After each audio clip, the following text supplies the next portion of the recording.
No matter how you look at it, this has been a transformative generation. How do I mean that?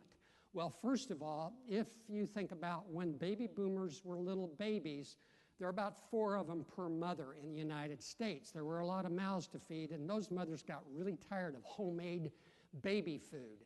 So as infants, we had a job to fill, and so a company called Gerber came along and fulfilled it. When they were teeny boppers, they got a taste for salt, fat, and sugar. So fast food became popular, and this became a major international brand. When they were student activists and they turned against the chrome-laden, overweight vehicles of Detroit, it wasn't going to be GM, so Toyota, Datsun, and VW made market movements in the United States and Canada. When they were yuppies and they started thinking about maybe I'm getting a little bit of a middle-age spread here, fitness became important. Jim Fixx and other noteworthy people led the movement, and that company was born, Nike. In middle age, a lot of baby boomers became more sophisticated with coffee. I had my first taste of really good coffee in Vancouver at a place called Starbucks, started by Howard Schultz, a baby boomer. So, as aging adults, what's going to be the big power brand? Diapers? Tough audience. I actually can't tell you what it's going to be, but I can tell you that the theme is going to be freedom. So good news for Canadian tourism. As long as you get that Canadian dollar a little lower compared to the American dollar, you guys are going to just see tons of us baby boomers coming to your country. Well, as you've probably picked up on today, there's a couple of narratives going on about the future of aging. One is called the Generational Tempest Narrative.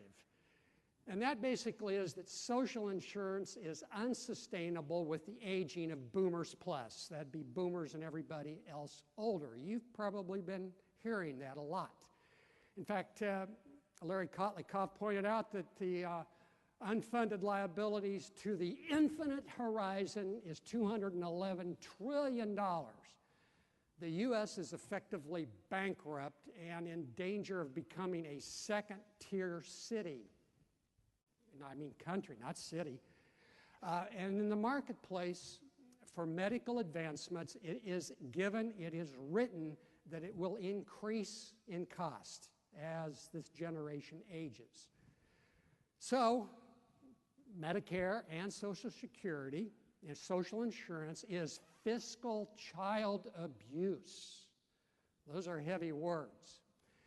Well, I'm going to give a little pushback here with this guy by the name of Warren Buffett.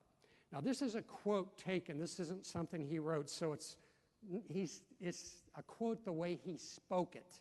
I'll read it to you. We've made certain promises that promise away a portion of the pie. But the wonderful thing is that the pie gets larger. Even if 1% per year real productivity growth per capita, we double the GDP in per capita in real terms in 75 years when the Social Security projections go up. So even though seniors may get more of the pie will grow enough so that everybody will get more of the pie. Let me put this in concrete terms. Larry Kotlikoff and Scott Burns, in their book, The Clash of Generations, said that the GDP in 2030 was projected to be $23 trillion, and social insurance will be $3 trillion, meaning that there's a 13% GDP that social insurance will take up of GDP.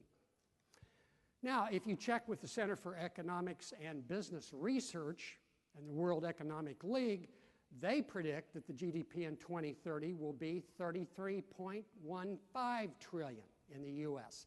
So social insurance, still held at $3 trillion, represents 9% of GDP. So how big's the pie going to get? Well, that's what we're going to be talking about. Now, there's one thing else about the baby boom generation that I would tell these people, these economists, who are so gloom and doomy about what's going to happen. Don't underestimate the baby boomers. I hear hurricanes are blowing. I know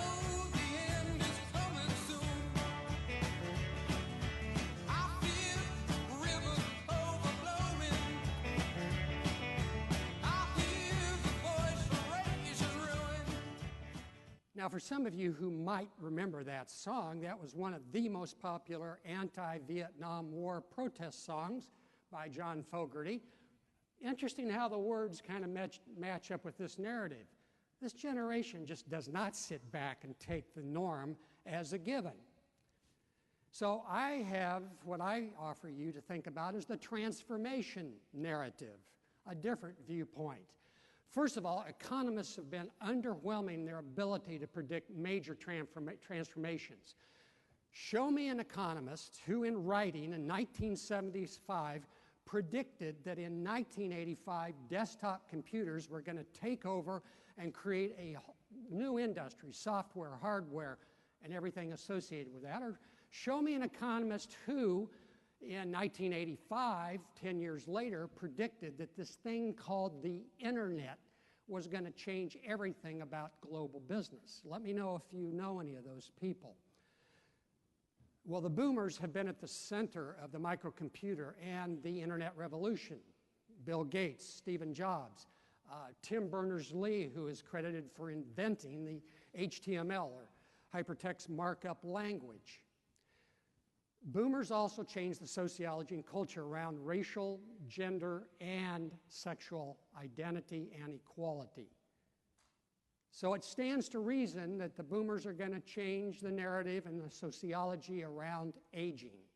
It seems logical to me. And Jim Carroll touched on this, but there's going to be a convergence of technologies. It's called post-humanism. It's the coming together of genetic, robotic, information, and nanotechnologies that are going to change the way we think about aging overnight. And finally, I believe that the marketplace to take care of all these aging adults is going to decrease. But that's a social decision. I'm a social constructionist. I believe we create our social reality. We do not have to pay more, 20% more this year for drugs that were invented 15 years ago next year.